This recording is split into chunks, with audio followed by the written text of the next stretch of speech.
Elles sont chefs d'entreprise, artistes, sportives de haut niveau, actrices, militantes, influenceuses ou youtubeuses, réalisatrices, productrices, politiciennes, journalistes ou écrivaines. Et elles se confient dans ce podcast. Confidentiel met en lumière le parcours de ces femmes extraordinaires, souvent éclipsées dans les récits médiatiques. Mais de toute façon, tu sais que c'est confidentiel. Sans vouloir faire de grandes phrases, je pense que Léa Djadja a d'abord appris à aimer les autres avant de s'aimer elle-même, pour devenir la femme accomplie et déterminée que j'ai eu la joie d'avoir en entretien. Donc bonjour Léa, merci d'être venue aujourd'hui dans le studio. Est-ce que tu peux te présenter ? Oui, je m'appelle Léa Djadja, j'ai 34 maintenant, 34 ans. Je suis maquilleuse professionnelle de métier. J'ai aussi été animatrice sur une émission qui s'appelait Incroyable Transformation sur M6 pendant 4 ans. Je suis auteure maintenant d'un livre agenda de développement personnel. Que tu as amené là ? Que j'ai amené ici, bien sûr, pour vous le présenter avec grand plaisir. Et entre autres, je suis maman et mariée. Voilà. Où est-ce que tu as grandi ? J'ai grandi à Boulogne-Billancourt, dans le 92.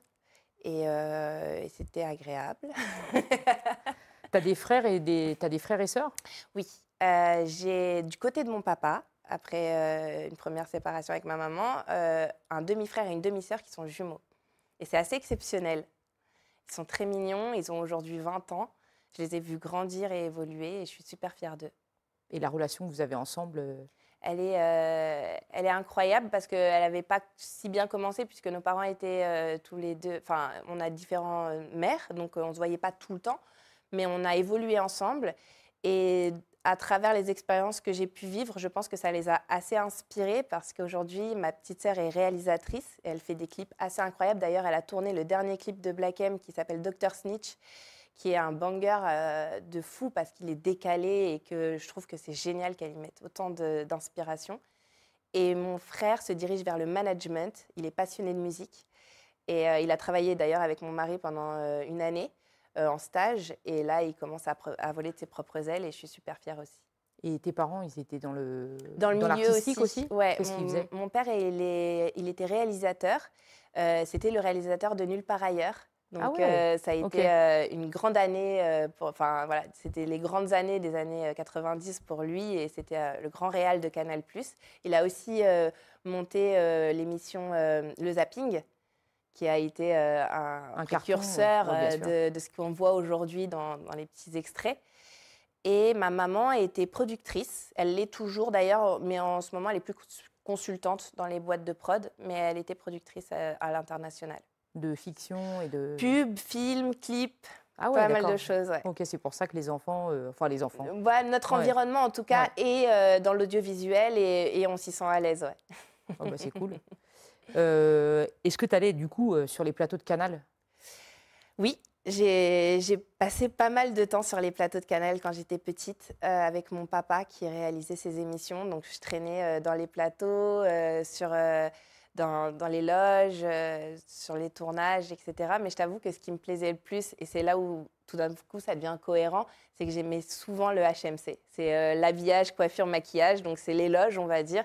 C'est là où je traînais le plus et je suis devenue maquilleuse. Et tu as rencontré justement des maquilleuses, Exactement. C'est toujours les mêmes équipes ou il y avait beaucoup de turnover ? Alors aujourd'hui, j'en retrouve encore, j'en croise qui m'ont connue petite. Mais c'est un métier qui se développe énormément. Et le maquillage, maintenant, il ne reste plus un maquillage naturel, télévision. Aujourd'hui, on s'en sert pour faire des vraies émissions incroyables et ça peut tout changer. Je parle par exemple de l'émission Drag Race, qui est une de mes préférées et qui met justement en avant le maquillage et tout cet art de la beauté en avant. Et les filtres, ça n'a pas un petit peu cassé justement le métier de maquilleuse ?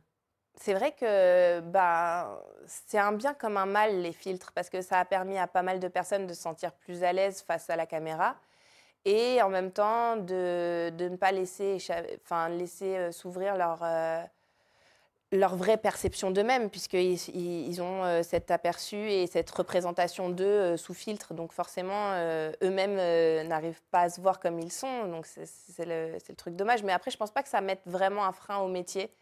Parce que ça reste... Puis c'est un métier hyper large. On a le théâtre, on a le cinéma, on a l'artistique. on a la télé, voilà. Les photos. Les photos, Ouais, ça, enfin, ouais. on peut s'épanouir dans différents domaines en tant que maquilleuse.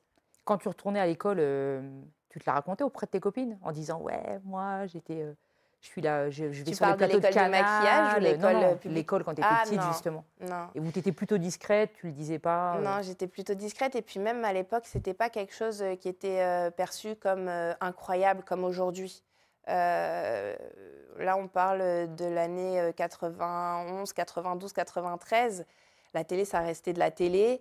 C'était même limite un saut métier, on va dire, puisque dans le sens où c'était pas très cérébral, c'était surtout du divertissement, etc. Donc, c'était pas aussi influent qu'aujourd'hui. Mais c'est surtout que je ne comprenais pas forcément le métier de mes parents, comme aujourd'hui, mes enfants ne comprennent pas forcément notre métier. Genre, ils regardent leur père partir en tournée. Ah, tu vas danser et t'amuser et chanter, gagner de l'argent comme ça. D'accord.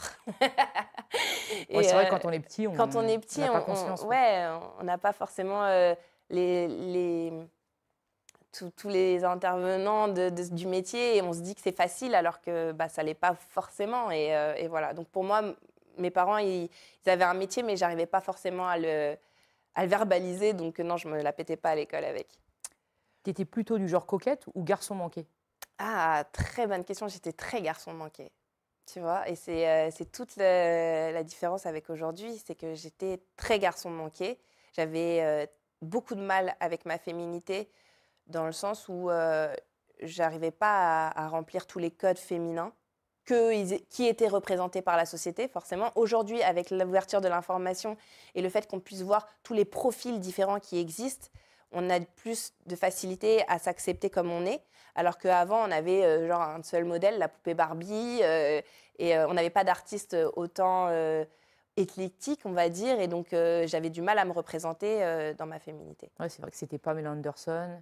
C'était un peu les Voilà, trucs. ouais, enfin, on avait Britney Spears, on avait les Spice Girls, donc moi j'étais très fan des Spice Girls parce qu'il y avait la Sporty, et la Sporty c'était une métisse, donc j'arrivais un peu à me reconnaître, mais après ça restait très difficile Ouais, de ouais, se c'est vrai. représenter en tant que femme Et plus en tard. plus, toi, en tant que t'es métisse. Ouais, bah Ouais, c'est ça, en tant que métisse. Ouais, ouais. Aujourd'hui, je peux te dire que mes inspirations, genre, et on me dit souvent c'est un peu ringard et tout, mais pas du tout. Moi, pour moi, elles sont tellement représentantes de ce que je suis aussi, dans l'empathie et dans tout ce qui est la femme d'aujourd'hui. C'est un mélange de Faustine et Karine Le Marchand, tu vois. Faustine pour son empathie et sa prise de parole et la facilité qu'elle a à sociabiliser avec n'importe qui. Et Karine Le Marchand parce que c'est la première tismée que je vois représenter une grosse émission sur une grosse chaîne et qui prend tout, quoi, qui porte tout sur ses épaules. Et moi, ça m'inspire de fou. À titre perso, moi, c'est vrai que quand j'étais perdue, quand j'étais plutôt adolescente, au niveau professionnel, quoi. Tu sais pas vraiment ce que tu veux faire, Ouais, etc. ouais. Toi, est-ce que tu avais déjà une idée de ce que tu voulais faire plus tard? Ah, j'en avais plein, mais elles ont pas du tout relié avec ce que je fais aujourd'hui. Je voulais travailler avec les animaux. Et d'ailleurs, je retrouve ça chez mon fils aujourd'hui. Je voulais soigner les gens. Et ça se retrouve un peu dans mon métier. Quand je maquille des gens et que je leur fais du bien, c'est un peu ce que je recherchais. Et après, bah, comme tous les enfants, je me suis intéressée à plein de choses et j'ai testé plein de trucs aussi. Je suis une grande testeuse. Donc aujourd'hui encore, je fais des métiers que j'aurais pas imaginé faire, comme animatrice télé, c'était pas du tout dans mes ambitions, mais qui me plaisent énormément parce que par l'expérience, j'ai appris énormément de choses. À me découvrir surtout moi-même. Et c'est le plus important. J'ai vu que tu avais étudié l'anglais à Chicago. Ouais. Comment tu as fait pour te retrouver là-bas? En fait, ma tante, elle est partie très jeune pour étudier à Chicago. Elle est devenue avocate. Elle a fait le American Dream. Elle a trouvé son mari là-bas. Elle s'est mariée et elle a eu sa carte verte. Et voilà, du coup, elle vit à Chicago. Et je suis partie à l'âge de 18 ans quand j'avais terminé mes études et que j'étais un peu perdue et que je ne savais pas trop quoi faire.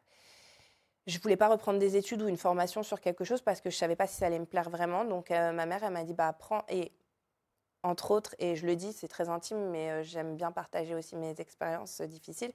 Ma maman, elle a été atteinte d'un cancer du sein.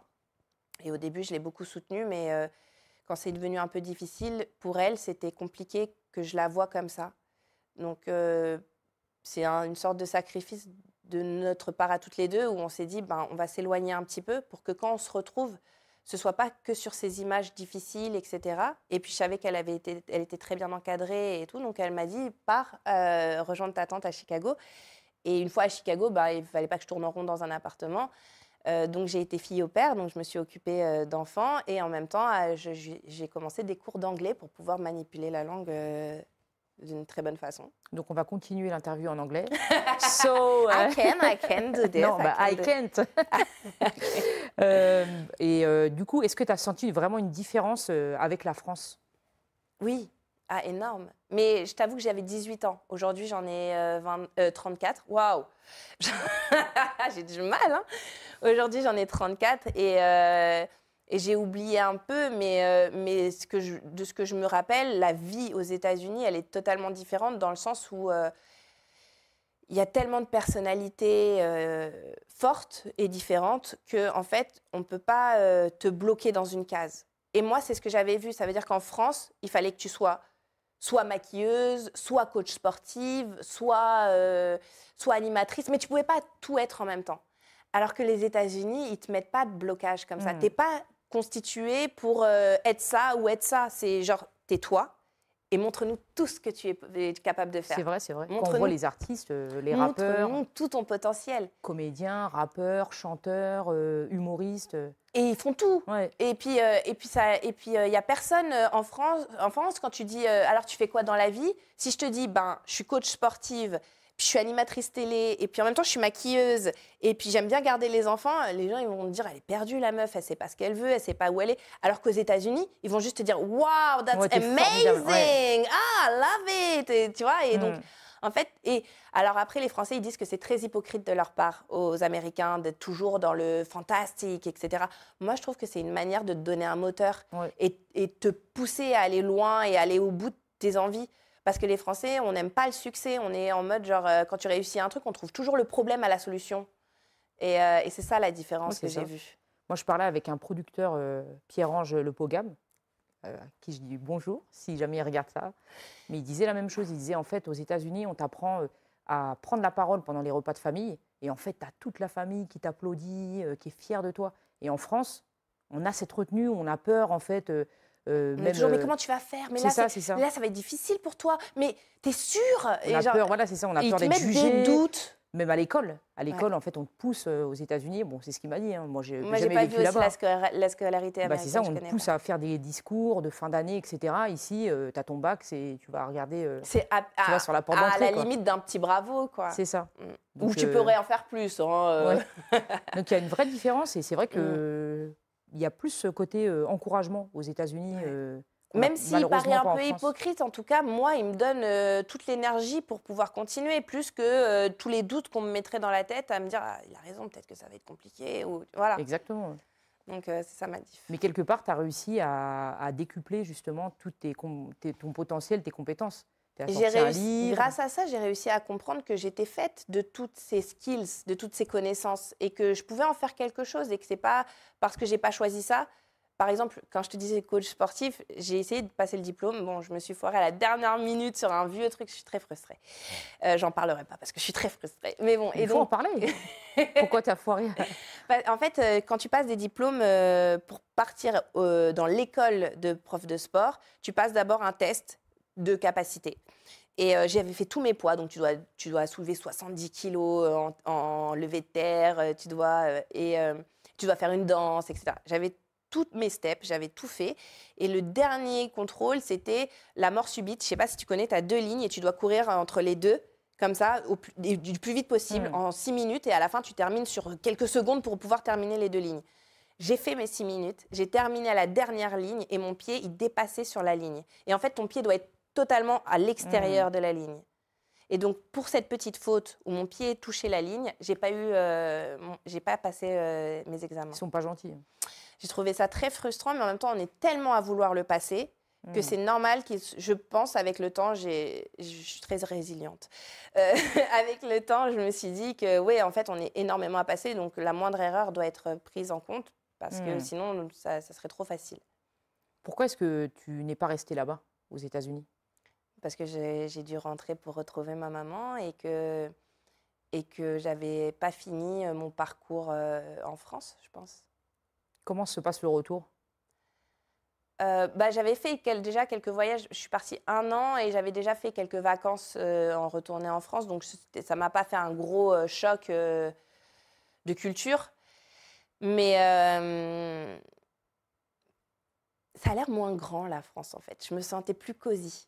Tu vois ce que je veux dire? Je ne vais pas terminer la France non plus par rapport aux États-Unis. Mais je me sentais plus cosy dans le sens où Paris, c'est petit, puis c'est là où j'ai grandi, je reconnaissais plus facilement, etc. Les États-Unis, ça paraît immense, et Chicago encore plus, parce que c'est une ville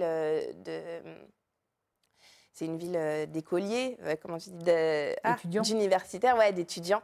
C'est une ville d'étudiants, et donc du coup, tout le monde est occupé. C'est un petit Paris, mais en plus grand, et puis c'est les États-Unis, donc tu as l'impression d'avoir toutes les opportunités à tes mains, mais en même temps, tu as l'impression que c'est un grand chemin pour y arriver, alors qu'en France, ça me paraissait plus accessible. Donc du coup, tu n'as jamais eu envie de retourner là-bas et de t'y installer? Pas forcément. Ça serait pas les États-Unis si je devais quitter mon pays. Ce serait quoi? Je me dirigerais peut-être... Alors, j'aime beaucoup Ibiza. C'est un pays c'est une ville qui m'a plu parce qu'elle m'a apporté beaucoup d'apaisement dans le cœur. Je ne saurais pas comment te le dire, c'est un peu spirituel. Mais c'est une ville qui m'a beaucoup apporté. Et le Maroc aussi, Marrakech, pour moi, c'est juste un pur bonheur d'y être. Entre les odeurs, le bon goût des lieux, la nourriture, les gens, la sympathie des gens et tout, ça m'avait vraiment plu et je me verrais vraiment vivre là-bas. Et pour terminer, j'ai un 3e choix où ce serait l'Afrique. Alors, je ne pourrais pas dire exactement où encore, même si je suis plus attirée par la Côte d'Ivoire qui a été très accueillante. Et d'ailleurs, ma communauté est pleine d'Ivoiriens. Donc, je sais qu'on a quelque chose en commun, on partage pas mal de choses ensemble. Voilà, c'est les pays vers lesquels je me dirigerai dans l'idée, dans l'ambition de me terminer ma vie quelque part. Mais t'es de quelle origine, toi? Waouh, moi, c'est pardonnez-moi l'expression, un gangbang. c'est très mélangé. Ma mère, elle est égyptienne, russe, polonaise. Et mon père, il est béninois-français. Espagnol, si je vais chercher plus loin. Donc, mes parents sont déjà métis. Donc, moi, je suis carteron. Et je suis un assemblage de plein de cultures différentes. Donc, je ne peux pas te dire je vais te faire un plat de mon pays, mais je peux te dire que je suis très ouverte et j'accepte beaucoup de choses. Même pour tes enfants, les futurs prétendantes. À la différence de mes enfants qui, eux, ont un père qui a une culture bien fondée et bien ancrée, qui est celle de la Guinée, Conakry. Donc, ils commencent à parler le pulaar, ils sont très proches de leur famille paternelle et de la mienne aussi, mais du moins, avec leur famille paternelle, ils partagent aussi justement toute cette culture qui vient des 2 parents et qui leur apporte une certaine stabilité aussi, j'ai envie de te dire. Mon mari et moi, on se dit que notre assemblage, il permet un certain équilibre, mais dans tout, dans nos caractères, dans nos spiritualités et dans aussi notre culture. Parce que vous êtes posés tous les deux, mine de rien. Moi, je suis hyper active.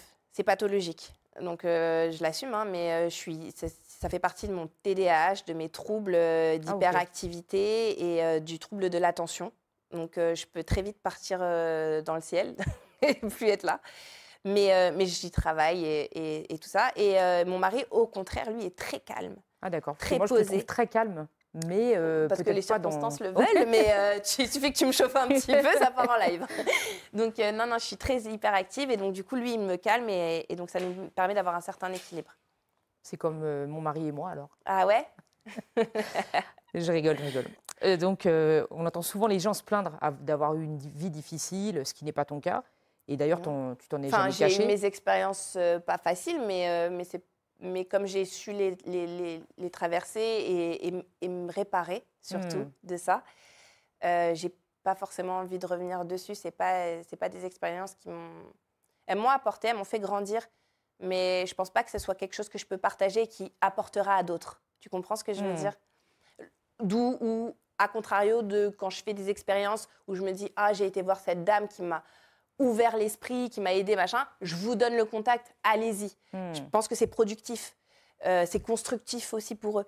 Alors que racontez-moi mes déboires, ce qui s'est passé, etc. Et ça m'a aidé à me construire, mais en même temps, vous, ça ne vous apportera pas de clé. Je ne vois pas l'intérêt. À part de la curiosité mal placée.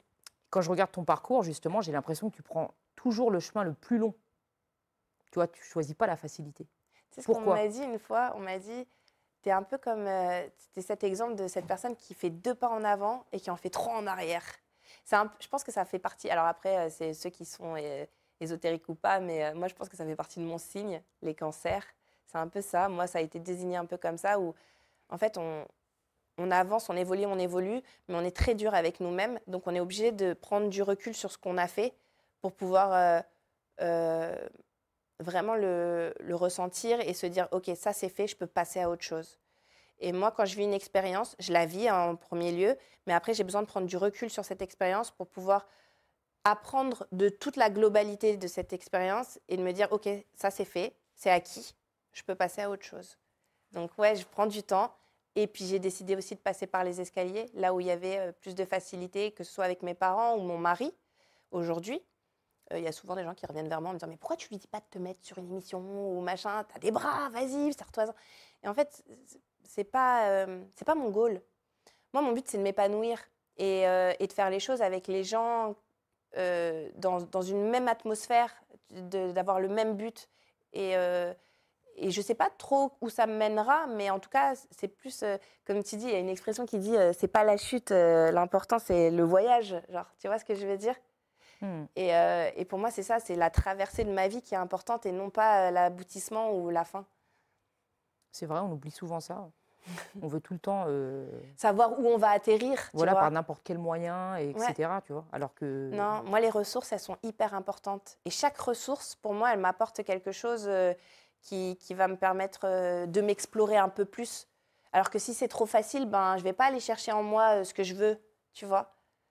Et en plus, même la victoire, elle est plus savoureuse et plus... Totalement. Quand c'est de toi-même, quoi. Totalement. Et pas parce que tu as été branché par un tel. Des fois, je fais des travaux et c'est dur, tu vois. Et je me dis, putain, c'est dur. Est-ce que je me suis pas lancée dans un truc trop dur ? Et je me dis, non, si c'est dur, c'est que ça va me plaire à la fin.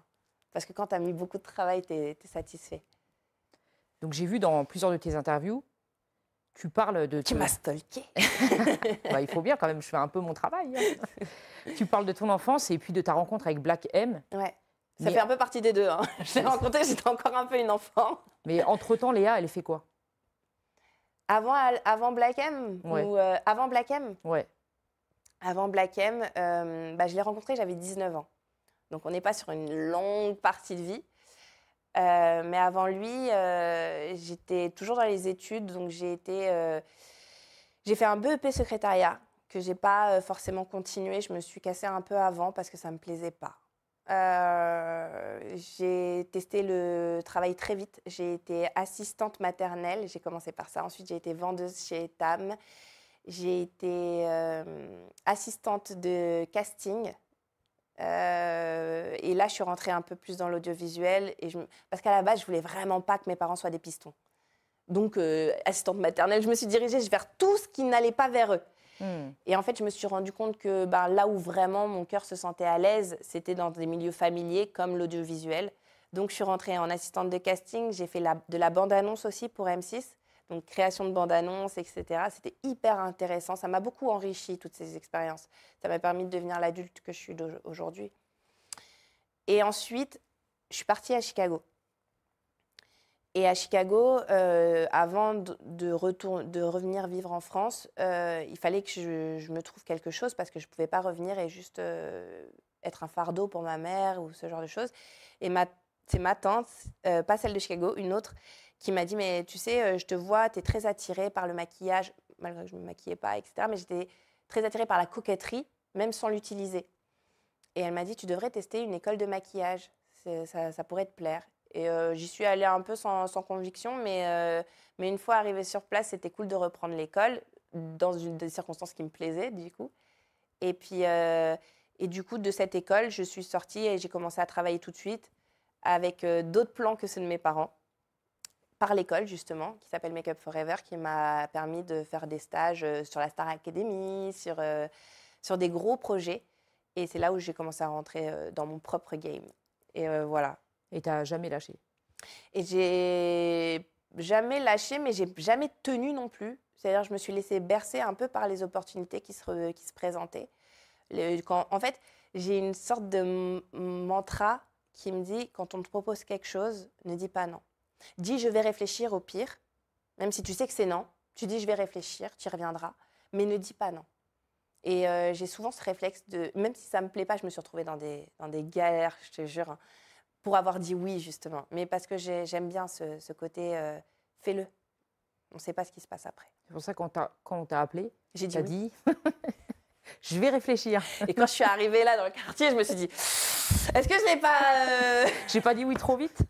Non, je rigole. Et en fait, non, tu vois, et encore une fois, je suis surprise de cette spontanéité qui m'apporte des belles rencontres et une belle expérience. Bah merci, en tout cas, c'est vrai que tu as dit oui directement. Donc, Ça ça fait me fait plaisir. Tu as vécu l'ascension du groupe Section d'Assaut, du coup, Oui. de l'intérieur. Oui. Comment ça s'est passé? Je t'avoue qu'on n'était pas... on ne s'attendait pas, on ne s'y attendait pas. Moi, personnellement, encore moins. Quand j'ai rencontré mon mari, il me disait oui, je fais de la musique, mais il n'était pas connu et il n'en vivait pas. Donc pour moi, c'était encore qu'une passion ou quelque chose qu'il faisait à côté, un hobby. Et j'attendais qu'il me dise ce qu'il voulait vraiment faire dans la vie. Et lui, il était déterminé. Il m'a dit, ah non, mais c'est ça, ça va être mon métier, je vais gagner de l'argent. Et je l'aimais tellement que je me disais, bon, c'est pas grave, je vais travailler fort et puis on trouvera un petit HLM, on va s'en sortir. Et genre, je me sentais bien, tu vois, dans cette idée. Et en fait, du jour au lendemain, tu vois, nous, on prenait le métro, on faisait nos courses. Bon, on était encore des jeunes, hein, 19 et 24, tu vois, donc on habitait chez moi. J'avais mon propre appartement à cette période-là. J'avais déjà mon indépendance. Et il était venu vivre chez moi. Et avant qu'il gagne sa vie, moi, je payais le loyer, ma mère m'aidait un peu aussi. Je travaillais au Mama Shelter en tant que serveuse, en plus de mon maquillage. Donc, après l'école, j'ai fait le Mama Shelter en tant que, pas serveuse, mais hôtesse d'accueil. Et après, je travaillais à côté en tant que maquilleuse. Et la vraie fois où je me suis rendu compte qu'il y avait un vrai changement, que ça avait switché, c'est leur premier concert. C'est le concert, tu sais, là où les lettres, elles sont en rouge. Je ne me souviens plus de la salle. Vous l'avez, non? Triptyque, Bataclan. Non, pas Bataclan. Triptyque? Non, pas Triptyque, Nouveau Casino. à Bastille. Si, c'est pas le Bataclan. À Bastille, il y a une petite... Les Sauvages ou un truc comme ça. Enfin, c'est une petite salle où ils font des concerts. Bref, c'était pas connu, c'était pas incroyable, mais bon, c'était leur premier concert où ils faisaient un vrai concert. J'avais invité mon père, d'ailleurs, parce que j'étais tellement fière. Et on sort, et moi, je passe par les coulisses pour le rejoindre, et on sort par la porte artiste. Sauf que tout le monde connaît les portes artistes, donc il y avait une sorte de foule de meufs qui attendaient à cette sortie. Et genre, t'as la section qui sort, et genre, et tout le monde crie, on entend les cris, tu vois. Et on sort et tout, et je vois la foule, et on n'avait jamais vu ça avant. Et je m'attendais vraiment pas à ça, genre. Et t'as une foule de meufs qui arrivent et qui lui sautent dessus, et moi, il me tient la main. Tu sais, on sort, on se tient la main. Et on était très amoureux, c'était les débuts, tu sais, quand les débuts, tu tiens la main de ton mec tout le temps et tout. Genre, t'as la main moite, c'est pas grave, c'est pas grave. Et on sort, et genre, les meufs, elles sautent sur lui. En mode, genre, je veux une photo, elles le tiennent par le bras, le cou, le machin. Et genre moi, je me fais pousser. Et je me fais pousser au point où, genre, tu sais, t'as une petite marche, et je loupe la marche, et je tombe dans le caniveau. Ah ouais. Tête, cheveux, vêtements, tout mouillés. Et t'as Barack Adama derrière, et lui, il peut être témoin de ça, qui sort derrière et qui voit la foule sur Alpha, et qui me voit, moi, par terre, et qui me prend la main, et qui me dit, ça va, et tout. Et je dis, ouais. Et c'est là où je vois Alpha avec toutes les filles autour de lui, et c'est là où je prends conscience, et je me dis, ah ouais, on est rentré. Je vais me marier. Non, non, mais d'ailleurs, je crois qu'on était déjà mariés. Mais non, mais pour dire que je me suis dit, il y a un vrai changement là. Là, il va se passer quelque chose où il va falloir soit t'acceptes, mais parce que c'était pas du tout dans mon ambition. Genre, quand j'étais plus jeune, genre à 18-19 ans, c'est quand il dit, oui, mon mari, il sera. Moi, je me disais... en tout cas, mon mari, ça sera jamais un fouteux. Tu vois, genre, j'étais dans cette délire où je me disais, non, notoriété, tout ça, les groupies, je veux pas, etc. Et là, je me suis dit, putain, tu t'es pris dans la gueule tout ce que tu voulais, hop, et tu vas devoir le vivre, en fait. Parce que c'était un amour inconditionnel et que je sentais qu'il était pur et qu'il était vrai et que c'est pas ça qui allait mettre en péril ce qu'on avait commencé. Donc, voilà. Je sais, c'est le micro. Ah merde, excuse-moi. Du coup, je dois recommencer tout le... Non. Je vous ai fait un roman, tu me dis si je suis trop longue. Hein. Ah non, pas du tout, c'est très bien. Il y a un aimant, t'as dû partir. Ah merde. Et dedans, il est en dessous le aimant. Ah, il est là. C'est bon, je l'ai. Je fais comme ça et je fais comme ça. Je te laisse. C'est toi le pro. Non, ça fait partie de l'émission. Chacun son chacun. Nickel. Merci. Ça va, ça te va les questions? Ouais, total. Mais t'as vu, je me laisse emporter et tout. Tu Non, me mais dis c'est bien, justement c'est si très je bien. m'embarque Très bien. un peu Il trop. faut que ce soit vivant. Hein. J'aime Alors, bien Madame Cyril, vous êtes J'aime bien heureuse? raconter ma vie. Non, mais c'est bien. C'est OK. Bon, on reprend. De toute façon, ça va pas couper. On le mettra alors. Justement, toi, quand tu as vu tout ça, t'as pas eu peur quand il partait en tournée? Bien sûr. Bien sûr que j'ai eu peur. Même encore aujourd'hui, j'ai peur. Mais c'est pas... c'est pas de la jalousie. C'est... Et d'ailleurs, ça fait partie de mon travail. Et d'ailleurs, c'est ce livre qui m'a beaucoup aidée à vivre les choses de façon plus simple. Parce que c'est des scénarios que tu te fais. Et bien sûr, je m'en suis fait des scénarios. Bah, c'est un rappeur connu, qui a la cote, plutôt beau gosse. Et aujourd'hui, à l'époque non, mais aujourd'hui, il a de l'argent, donc c'est attirant, c'est encore plus attirant. Il est avec sa grosse voiture. Moi, là, je sais qu'il a sa grosse voiture, il se promène dans Paname, oh là là, je sais que ça fait flambeur. Il a fallu beaucoup d'années dans notre couple pour arriver à trouver justement cet équilibre qui nous permettait de nous dire que quoi qu'il se passe, notre amour, il est plus fort que ce qui peut arriver. Et que ce qu'on a construit aujourd'hui, c'est pas lié à ce qu'on fait, c'est lié à ce qu'on pense. Tu vois ce que je veux dire ou pas? C'est-à-dire que si tu as cet état d'esprit où tu te dis, bah, j'ai choisi cette personne pour finir ma vie, c'est pas tous les jours tu remets tout en question. Oui, il y a des disputes. Oui, il y a des fois des petits coups de « Ah, tu la t'aimas quand même !» Et ce qui est normal, c'est un humain, tu vois. Mais aujourd'hui, avec toutes les expériences qu'on a pu vivre et toute la construction qu'on a faite de cette famille, on sait ce qu'on veut, on sait où on va. Et on n'est plus dans la pensée spontanée, on est sur une pensée sur long terme. Après, c'est la maturité aussi. Aussi. Et les enfants. Et les enfants. Mais pour répondre à ta question, oui, bien sûr, au début, j'ai vrillé. Genre, j'ai eu peur, j'ai stressé. Mais ça m'a permis de m'apprendre. Parce qu'il fallait que je... Parce que déjà, quand tu sens des faiblesses par rapport à ça, ça veut dire que quand tu te mets en couple et que tout d'un coup, tu t'auto-juges. Ouais, mais est-ce qu'il va pas trouver mieux que moi? Est-ce que je suis assez pour lui? Et tout ça, c'est des trucs qui te mettent toi en doute et en défaut. Donc finalement, ça veut dire que toi, tu n'es pas dans l'analyse juste de ce que tu es. Parce qu'en fait, si tu n'es pas assez pour lui, bah, c'est juste que tu n'es pas assez pour lui, mais tu es assez pour ce que tu es toi. Tu seras assez pour quelqu'un d'autre peut-être. Et moi, j'en suis arrivée à cette philosophie-là. Dans le sens où, avant, je me posais beaucoup de questions en me disant j'ai peur qu'il me quitte, j'ai peur qu'il trouve quelqu'un, j'ai peur qu'il me trompe, j'ai peur que... Et en fait, à force d'avoir peur, j'ai été chercher des clés en moi. J'ai été chercher Je me suis autodisciplinée à prendre confiance en moi, à m'aimer assez pour me dire que s'il est près de moi, ça m'apporte un plus, mais que de toute façon, en tant qu'individu, bah, je suis entière et je m'apporte ce dont j'ai besoin. Voilà. Et tout ça, c'est dans le livre. Qu'il faut acheter. Qu'il faut acheter. Du coup, est-ce que ce succès soudain t'a éloigné de certaines personnes? Non, pas forcément. Souvent, on dit ça. Moi, je vois beaucoup de quotes comme ça qui passent en disant oui, les gens qui étaient là au début, qui sont plus là après, c'est parce qu'ils sont jaloux, je sais pas quoi. Et non, j'ai une base. C'est ma famille déjà. Et ça bougera pas.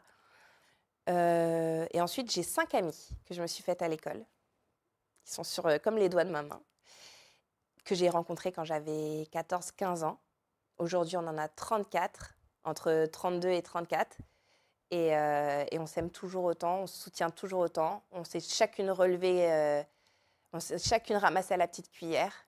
On a vécu des choses différentes, mais ensemble.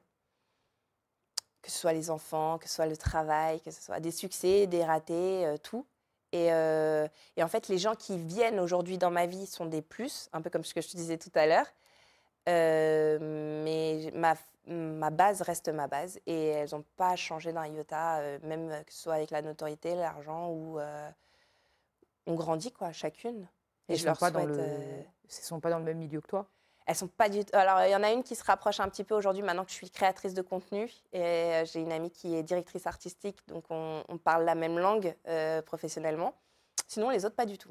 Enfin, il y en a une qui est passionnée de maquillage, qui est d'ailleurs beaucoup plus douée que moi dans son métier, mais qui ne le fait pas comme métier. Elle le fait comme hobby et aujourd'hui, elle maquille d'autres gens pour le plaisir, mais ce n'est pas son métier principal. On a toutes des points communs. Hein. Si on est amies, forcément, il y a des trucs qui se rattachent, mais on est assez différentes. On est assez différentes. Et du coup, vous vous êtes rencontrées au à collège au BEP secrétariat. Non, BEP secrétariat dans le 15e arrondissement. Et d'ailleurs, cette école, ce BEP secrétariat que j'ai passé, c'était l'école de Alpha 1 an avant mon arrivée. En fait, il est parti quand c'était sa dernière année. Moi, c'était ma première année. On s'est croisés comme ça dans la même scolarité, mais on ne s'est pas vus. Mais on a des potes en commun, du coup, avec qui on a fait nos études. Donc, il y a eu genre 4 ans non-stop de concerts, d'albums, etc., avec ton mari et son groupe. Ouais. Et est-ce que tu as dû mettre ta vie entre parenthèses pendant ce moment-là? Ouais. Je ne sais pas si tu te rappelles de l'Apogée, l'album L'Apogée. Cet album, c'est l'album où mon fils est né. Et mon fils, il est né à 6 mois de grossesse, donc très prématuré. Et ça a été un coup un peu difficile pour nous deux.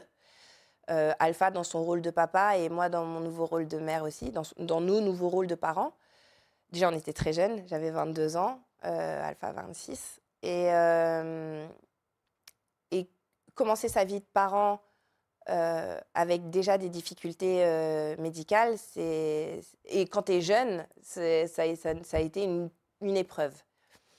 Pourquoi je dis ça? Parce que c'était justement à l'époque de l'Apogée, et l'Apogée, ça a été une des concrétisations de la section d'assaut avec un album incroyable de A à Z. Donc là, la popularité a augmenté au maximum, les promos, les émissions, les tournées et tout ça. Et c'était quelque chose dont je n'avais pas l'habitude. Et ça tombait juste au moment où j'avais le plus besoin de soutien, où j'avais le plus besoin de me sentir épaulée, ouais. Et puis pas toute seule dans cette épreuve. Et donc Alpha, il a été peu présent pendant cette période, même s'il a été d'un grand recours mentalement, parce que voilà, il ne m'a pas abandonnée et il est resté aujourd'hui le père affectueux que je connais. Mais ça a été pour moi la traversée du désert. Ouais. Ça a été 8 mois, donc 4 mois à l'hôpital parce que lui, il devait terminer son développement en couveuse. Et après 4 mois à la maison sous bouteille, donc je suis devenue un peu infirmière. Je devais m'occuper de cet enfant qui peut-être allait avoir des séquelles. Il n'en a pas, grâce à Dieu, et il va bien. Mais à l'époque, on avait beaucoup de doutes et ça me mettait une grosse pression en tant que nouvelle maman à 22 ans de savoir comment j'allais gérer cette situation, etc. Et je ne voulais pas embêter Alpha dans ce qu'il devenait. Donc, pour moi, ça a été une sorte de sacrifice. Aujourd'hui, je le sais, je l'assume, je le dis. J'ai sacrifié ces 2 premières années, mais pour le développement de mon enfant. Et aujourd'hui, je suis très, très fière. Mais ce qui m'a valu à moi des séquelles sur un lâchage de rampe total, où il y a un moment donné, je me suis regardée dans le miroir et je me suis dit, c'est pas moi. Je suis plus là, en fait, j'existe plus. Parce que c'était mon enfant, Alpha quand il est rentré, et puis en dehors de ça, j'avais pas d'existence. Et ça a été très difficile. Il y a des jours où je prenais même pas de douche, genre j'avais pas l'impression de devoir faire quoi que ce soit pour moi. Je n'existais pas. C'était pas un espèce de baby blues, tu penses? Si, sûrement. Il devait y avoir le post-accouchement qui rendait la chose aussi difficile à vivre, mais en soi, il y avait des soins médicaux, il y avait du stress sur ses points vitaux, il y avait... Ouais, c'était compliqué. Voilà. Comment tu as fait pour dépasser tout ça? Faut le lire.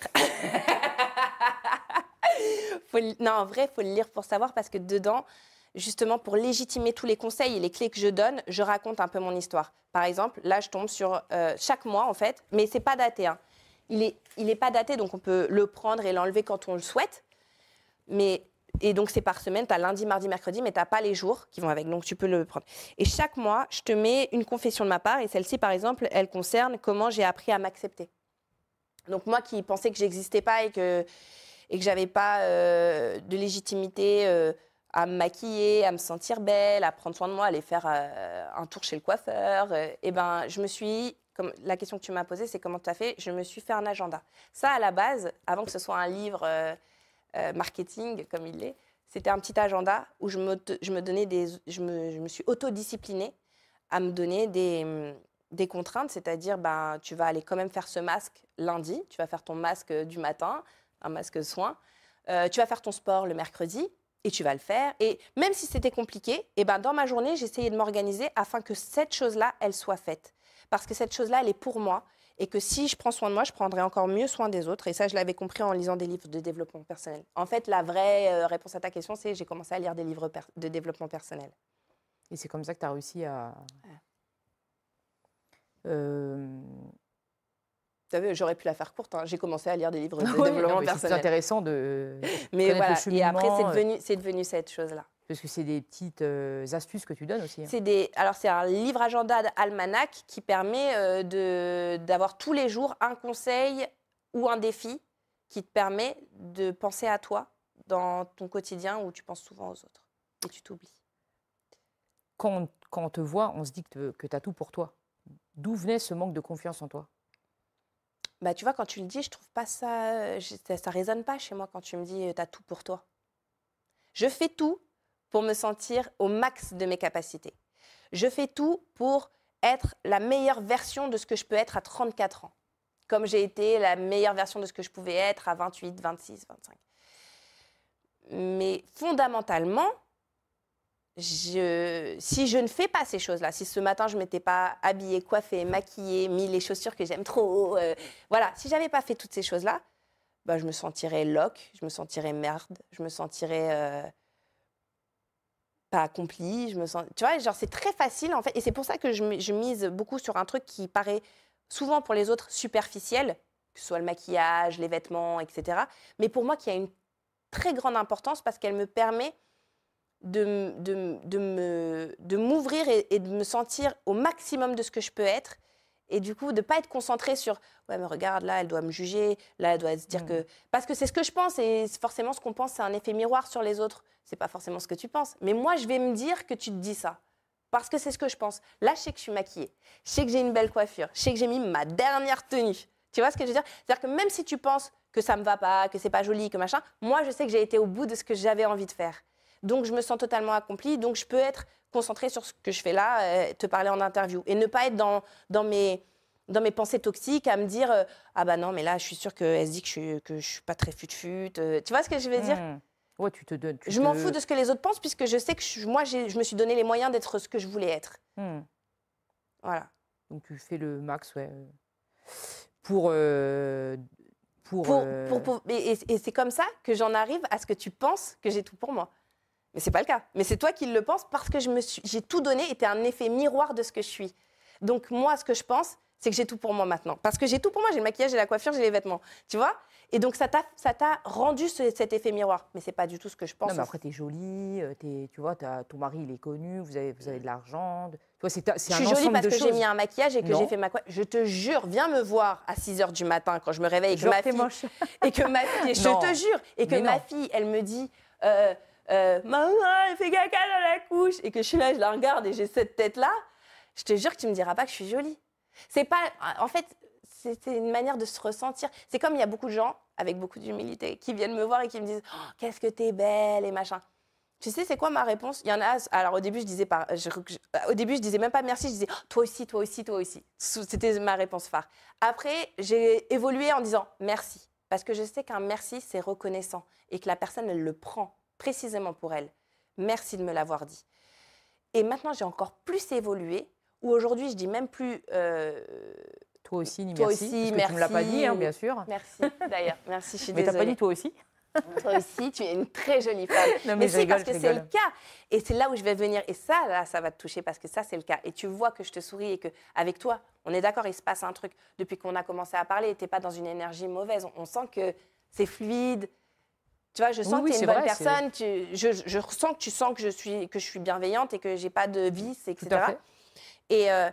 Et c'est ce que je réponds aux gens quand ils viennent me dire « T'es belle, ouah, t'es incroyable ». Je dis « Vous savez pourquoi vous me trouvez jolie ? C'est parce que ça vient du cœur, pas parce que ce que vous voyez sur le visage.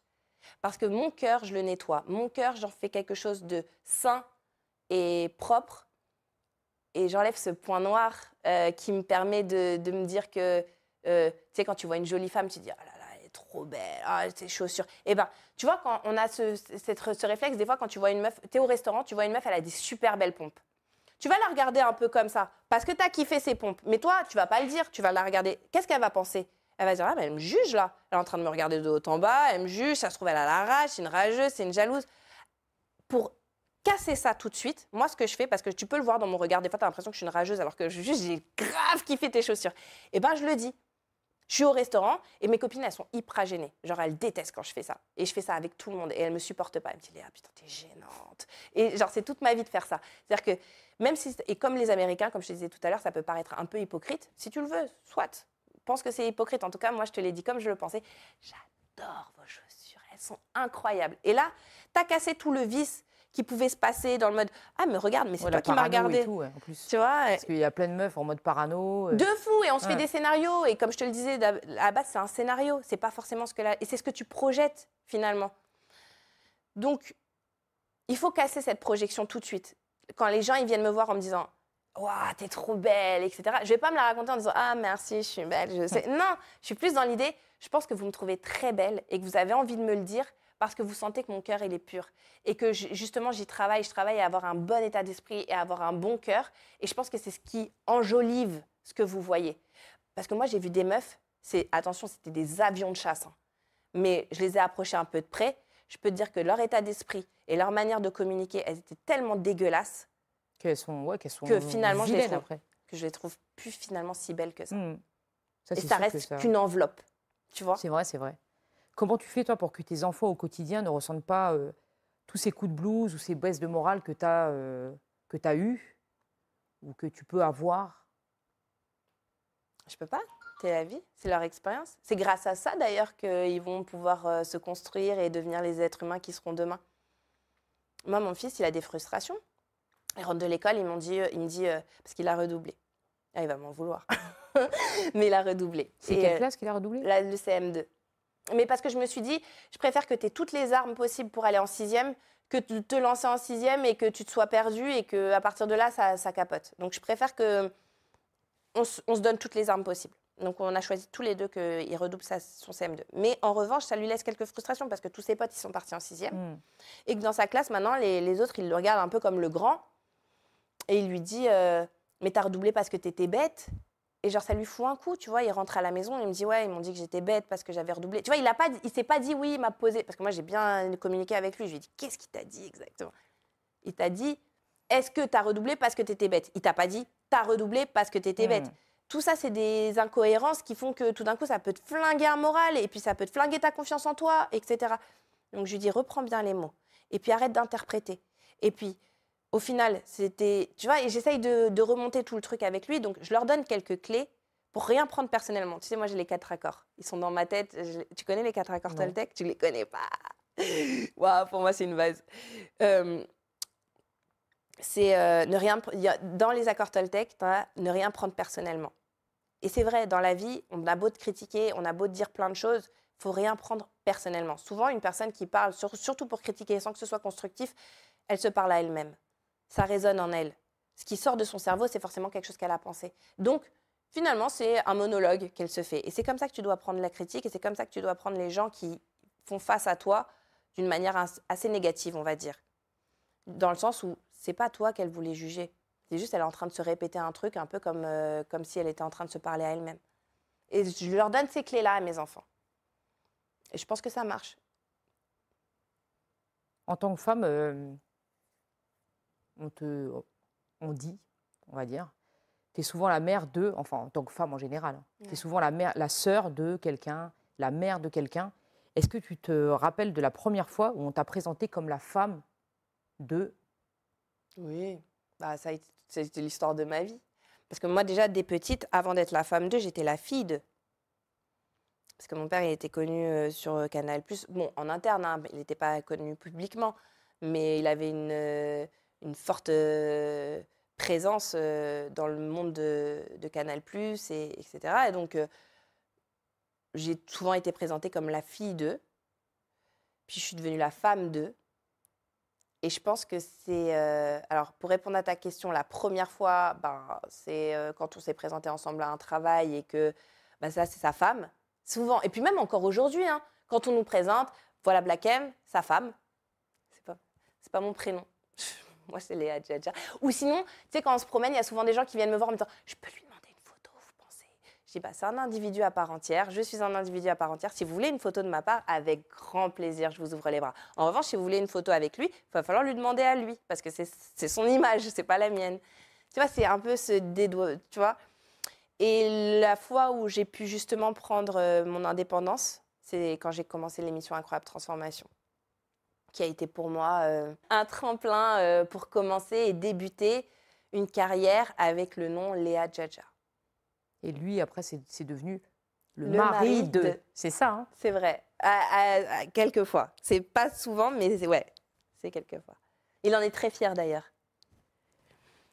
Bizarrement, il y a un moment dans ton parcours où on sent que tu t'affirmes beaucoup plus.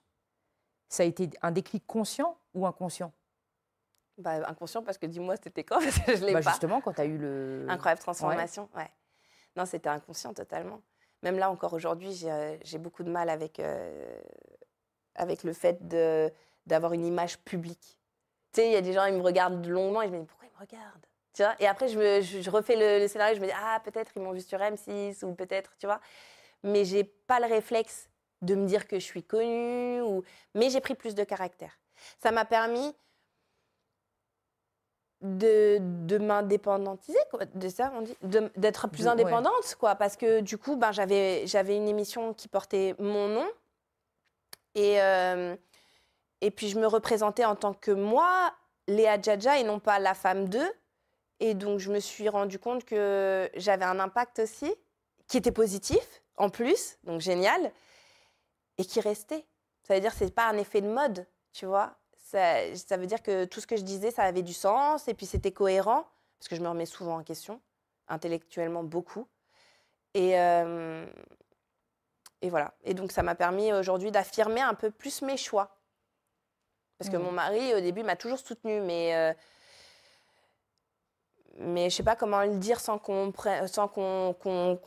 forme ça à quelque chose de patriarcal, mais ça a un petit côté patriarcal dans le sens où t'es ma femme et j'ai pas envie que tu sois exposée. C'est tous les hommes, hein, de toute façon. Voilà, je pense que je suis pas la seule. Mais pourtant, on a un peu honte encore en tant que femme de le dire, tu vois. Parce qu'on veut pas que son homme représente ce côté patriarcal, alors que je sais même pas si c'est patriarcal ou si c'est naturel chez l'homme, si c'est inconscient, tu vois. C'est un peu dans leur... Excusez-nous, hein, messieurs, on fait comme si vous n'étiez pas là. Non, mais c'est vrai, c'est protecteur, c'est un peu comme un papa avec sa fille. Enfin, je ne sais pas si c'est le bon mot, mais c'est un truc je l'aurais pas paternalisé, quoi. Mais c'est ça. Ça veut dire qu'il avait ce côté protecteur et qu'il avait pas forcément envie que tout le monde puisse avoir accès à une intimité dont lui, il avait totalement les droits, d'après lui. Et donc, du coup, ça a été un peu un combat avec moi-même, parce que je me suis dit, tu sais, les garçons, ils vont pas te le dire, non, tu le fais pas. Mais d'une façon un peu manipulatrice, pas vicieuse, mais manipulatrice, ils vont te faire comprendre, c'est mieux si tu restes à la maison. Et j'ai dû me battre pas avec lui, mais avec moi-même, dans ma position et dans mes envies et dans mes choix. Et est-ce que je fais cette émission? Ouais, je vais le faire. Est-ce que je vais à cette soirée? Alors que tu as 2 enfants qui t'attendent à la maison et un mari qui lui, ne se voit pas comme... un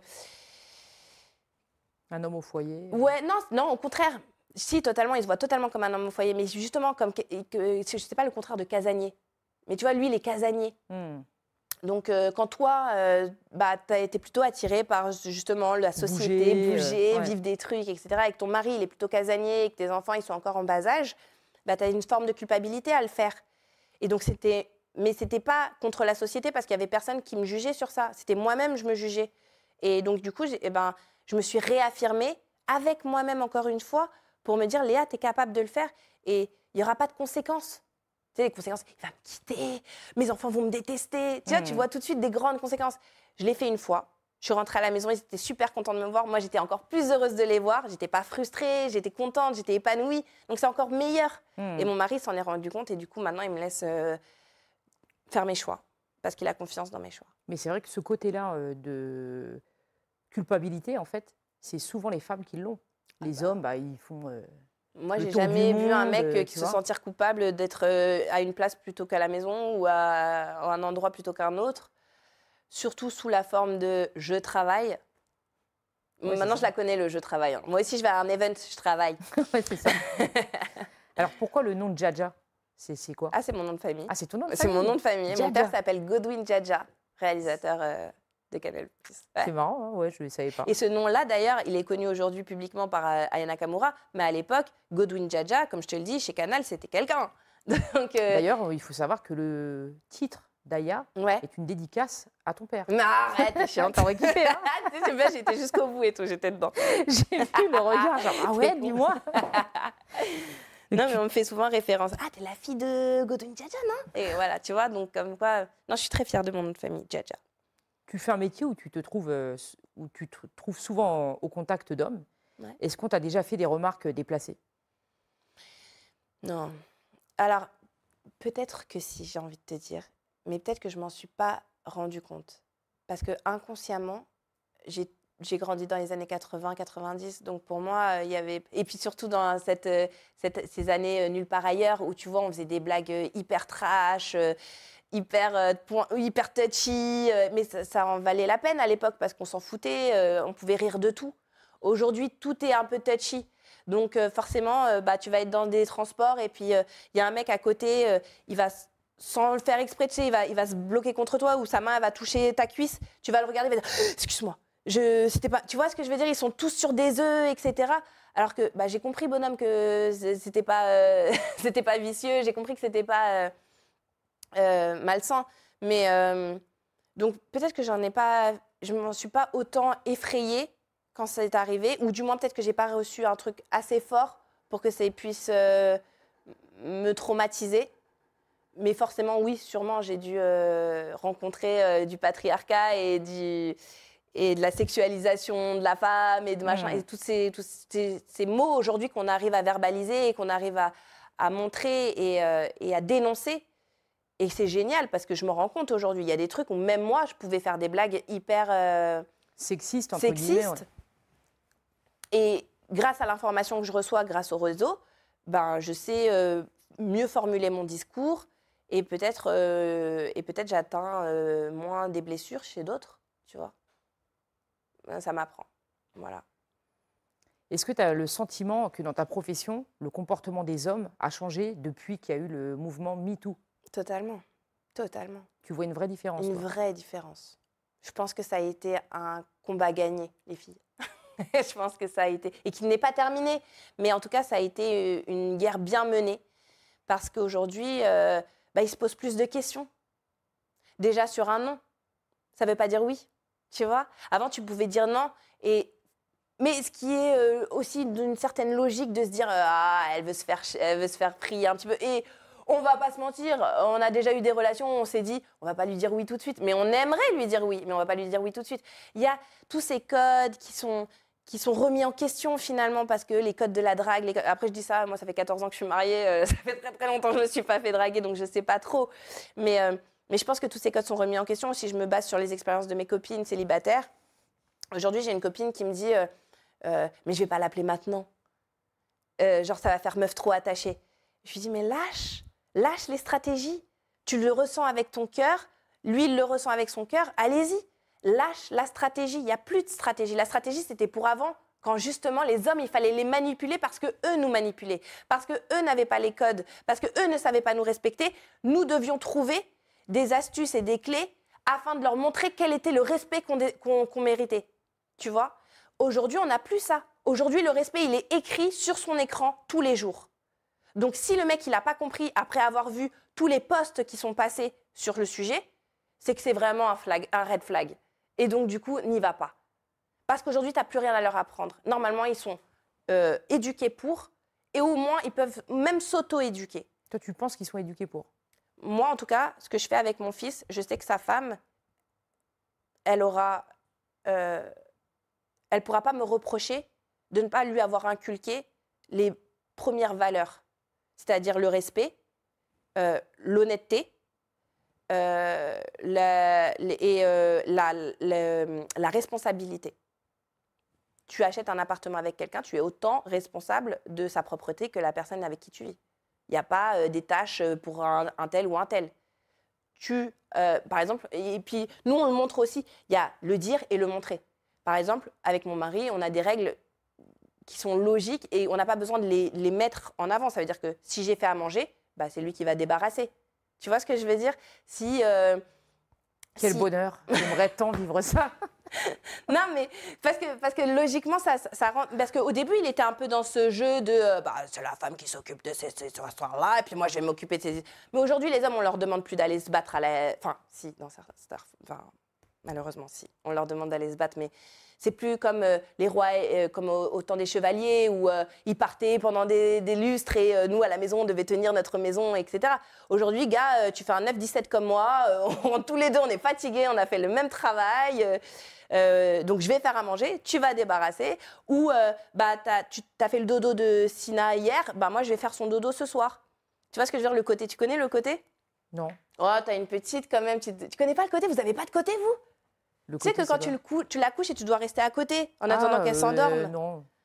Ah bah bravo, félicitations. Moi j'ai le côté. Moi je prends directement dans mon lit, c'est pour ça. Ah, t'as d'autres techniques. Non, mais t'as d'autres techniques. Nous on s'est instauré le côté. Et donc du coup pour qu'elle s'endorme, il faut rester une quinzaine de minutes à côté d'elle. Et ben quand je fais un soir, il fait le lendemain. Et ça montre et prouve à nos enfants qu'en fait dans un couple, on a tous les deux des responsabilités et que il n'y en a pas une qui est faite pour la femme et une qui est faite pour l'homme. C'est un échange et c'est une association, quoi. C'est l'égalité. On est partenaires, c'est l'égalité. Et voilà, les valeurs que je donne à mes enfants aujourd'hui, c'est l'égalité des sexes et aussi la prise de responsabilité. Avec ça, ils en feront ce qu'ils veulent plus tard. Mais quand je te dis éduquer nos fils aujourd'hui, c'est de le faire maintenant, tu vois. Et c'est par notre éducation et par ce qu'on informe aujourd'hui grâce au réseau et grâce au mouvement MeToo et grâce au mouvement de chaque féministe qui prend la parole. Il en pense quoi, ton mari, de tout ce mouvement féministe, MeToo Je t'avoue qu'il ne l'avait pas au début, mais comme moi, tu vois, en plus on a grandi ensemble, donc je peux te dire, je l'ai vu évoluer. Et la maturité, il ne réfléchit pas aujourd'hui à 39 ans comme il en réfléchissait à 24. Et puis il a une fille maintenant. Tu vois, ça lui importe un peu plus que ce que les femmes peuvent subir ou vivre. Parce qu'il sait que sa fille, elle va traverser certaines choses. Donc, il a besoin de s'informer, il a besoin de savoir. À l'époque, ça passait à travers la tête. Quand une fille disait « Oui, mais là, il ne m'a pas respecté, machin, etc. » Ou je me rappelle quand on était plus jeunes, moi, j'avais des copines, elles venaient à la maison, il y en avait une, elle me disait « Ouais, il m'a trompé, salaud, et tout. » Et lui, il rigolait. « Oh, mais vous ne connaissez pas les mecs encore. Tu vois? Mais maintenant, 39 ans, si moi je sais aujourd'hui qu'une amie, elle vient à la maison, elle dit elle s'est fait tromper, il va avoir le mort, il va se sentir mal, il va essayer de la réconforter et puis il va surtout lui dire d'aller dire à ce mec d'aller se faire foutre. Tu vois, il a une différence. Et il pense à sa fille. Et il pense à sa fille. Ah oui, c'est ça. Et je pense qu'il a de la maturité aussi. Si tu avais un conseil à donner à la Léa de tes 16-17 ans, tu lui dirais quoi? Je me suis jamais posé la question, c'est horrible. Attends, il faut que je prenne un peu de distance. Parce que je le fais sérieusement, t'as vu comment je suis à fond. Qu'est-ce que je dirais à la jeune fille adolescente que j'étais? Qu'il faut que j'arrête de faire les choses en fonction de ce que les gens pensent et que je me fasse plus confiance et que je suive mes instincts. J'ai souvent refoulé mes instincts pour faire plaisir aux autres. Ouais, c'est ça que je dirais. Est-ce que tu as un dernier mot à faire passer, un message? Continuer à être belle et créative, parce qu'on est d'accord qu'on parle aux femmes ou aux hommes aussi. Aux hommes aussi, ouais. Bon, bah alors continuer à être beau et créatif, à délivrer de l'amour, parce que c'est le seul message qui reste et qui est bénéfique.